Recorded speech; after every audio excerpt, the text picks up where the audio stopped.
আল্লাহ বলছেন কুল ইন্না সলাতি, আপনি বলুন অবশ্যই আমার নামাজ, ওয়া নুসুকি আমার কুরবানি, ওয়া মাহইয়ায়া ওয়া মামাতি লিল্লাহ, আমার জীবন আমার মরণ সব কিছু আল্লাহর জন্য, লিল্লাহ সব কিছু আল্লাহর জন্য, রব্বিল আলামিন যিনি হচ্ছেন সমস্ত জাহানের রব। সুবহানাল্লাহ। রব শব্দের অনেক অর্থ আছে, মুফাসসিরিনে কেরামগণ অনেক অর্থ ব্যাখ্যা দিয়েছেন।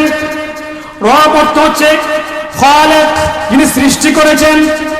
রব অর্থ হচ্ছে রিজিক দাতা, যিনি আমাদেরকে খাওয়ান, যিনি আমাদেরকে পড়ান। আমরা যখন অভাবগ্রস্ত হই আমাদের অভাব দূর করেন, তিনি হচ্ছেন রব।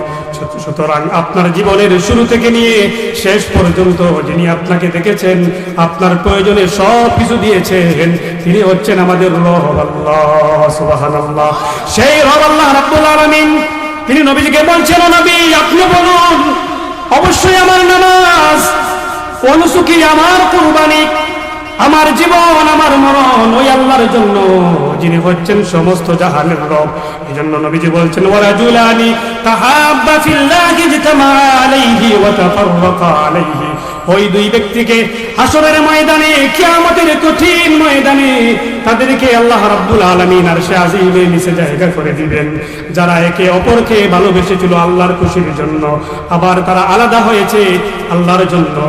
এই সমস্ত ভালোবাসা যাদের অন্তরের মধ্যে আছে তাদেরকে আল্লাহ রাব্বুল আলামিন হাসরের ময়দানে আরশে আজিমের নিচে জায়গা করে দিবেন।